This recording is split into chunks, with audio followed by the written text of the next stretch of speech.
आचार्य समंतवद्धाचार्य महामुनराज की, जिनवाणी माता की, जैन धर्म की। श्री रत्नकंठ श्रावकाचार्य का श्लोक नंबर 12 कल हमने पढ़ा। अभी कर्म पर वशे शांते दुःखैरन्तरी तोदये पाप बीजे सुखे अनास्ता श्रद्धानाकांक्षा श्रद्धा आकांक्षा क्षणा स्मृता। श्रद्धा आकांक्षा श्रद्धान आकांक्षा क्षणा स्मृता। यहाँ पर बताया गया कि जो इंद्रियों से सुखों को हम अपना सुख मान लेते हैं, वही हमारे दुख का कारण बनता है। और ऐसे आचार्य भगवान ने हमें बताया कि जो इंद्रियों का सुख मिला है, उन सुखों को हम किस प्रकार अपने जीवन में प्रयोग करके उनके अधीन ना हो, उनके वशीभूत ना हो, किसी भी तरह से उनके गुलाम ना बने। जो जीव इंद्रियों के गुलाम बन जाता है, इंद्रियों के वशीभूत हो जाता है, अनंतता गत्वा उसको बहुत सारी दुखों का सामना आगे चल के करना पड़ता है।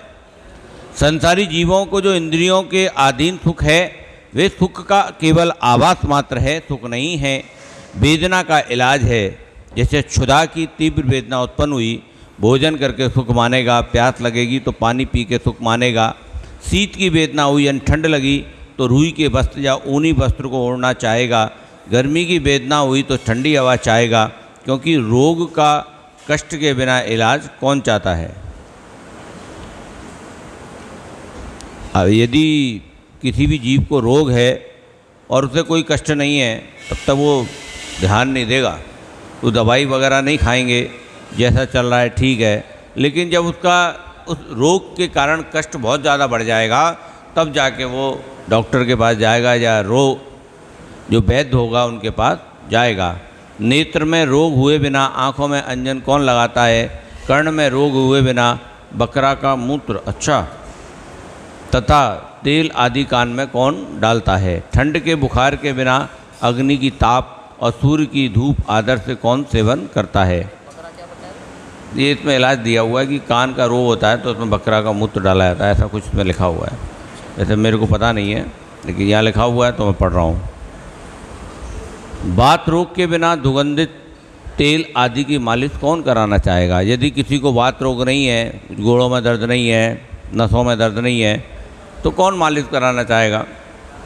ऐसे ही इसलिए संसारी जीव को इन पांचों इंद्रियों के विषय की तीव्र चाह रूप दुख उत्पन्न होते, पर इन विषयों के भोगने की इच्छा उत्पन्न होती है।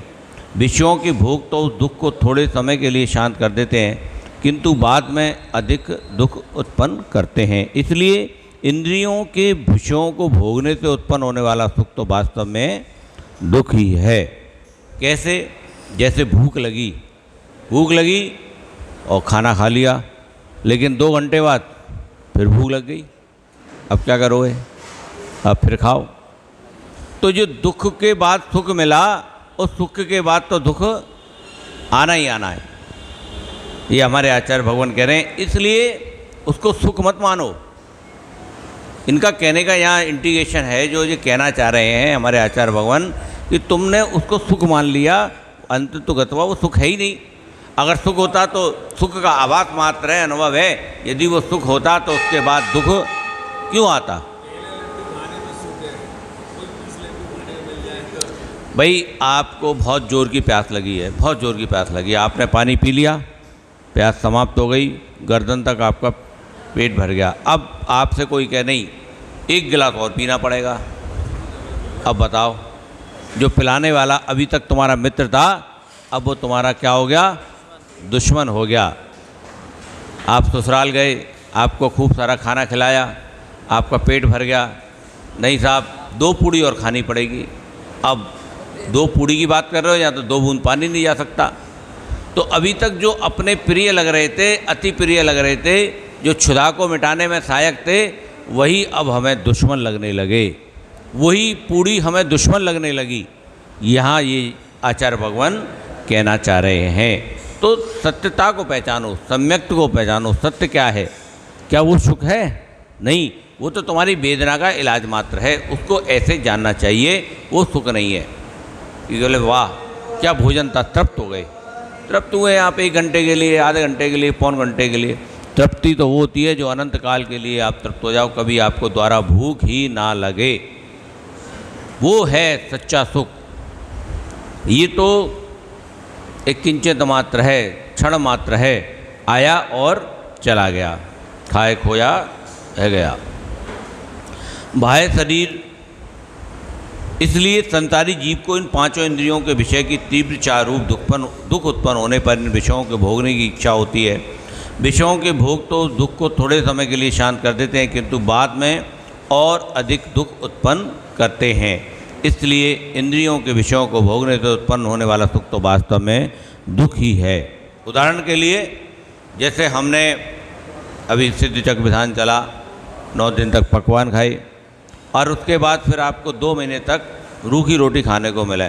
घर वालों ने कह दी नहीं, 9 दिन पकवान खा लिए, अब आप 90 दिन रूखी रोटी खाओगे, तो कैसा अनुभव होगा? कोई सब्जी, उबली हुई सब्जी और रूखी रोटी खाओ अब तो 1 महीने तक। अब रही परेशानी, बेचैनी, क्या करें यार, 9 दिन तक तो पकवान खाए, अब ये रूखी रोटी और उबली हुई दाल खानी पड़ रही है, अब कैसे जाए, इसमें कुछ भी स्वाद नहीं है। तो ये स्वादिष्ट भोजन जो 9 दिन का था, अब तो वो दुख देने लग गया, अब तो उसकी याद सताने लग गई। अब क्या करोगे? अब चोरी छुप के जाओगे बाज़ार, वहाँ कौन कौन से हलवाई के नाम हैं, उन हलवाई के पास जाओगे, कभी इस हलवाई के पास, कभी उस हलवाई के पास। कहीं से तो तुम्हारी तृष्णा को मिटाना है। ट्रेन में बैठे नहीं कि शुरू हो गए, पहले चिप्स वाला आया, ला भैया चिप्स दे जा, चॉकलेट वाला आया, चॉकलेट दे जा, कचौड़ी वाला आया, कचौड़ी दे जा, समोसे वाला आया, समोसे दे। शांति नहीं हो रही है कि पता नहीं अगले जन्म, अगले भव में, अगले दिन में मिलेगी कि नहीं मिलेगी, कोई संयम नहीं। तो ऐसा भी नहीं होना चाहिए। हमने अपन को बिल्कुल नियम के अनुसार चलना चाहिए, लंपट नहीं होना चाहिए कि इस रसना इंद्री के बसीभूत ना तो तुम्हें अपने रोग का ध्यान, ना तुम्हें अपने शरीर का ध्यान, ना अपने तुम भजन का ध्यान, बस खाए जाओ। नहीं, मैं अपनी बात कर रहा हूँ, मैं किसी की बात नहीं कर रहा हूँ, क्योंकि स्वाध्याय मैं स्वयं के लिए कर रहा हूँ। बाह्य शरीर इंद्रियों को ही आत्मा जानने वाला बहिरात्मा है, ये विषयों की वेदना के इलाज को ही सुख मानता है।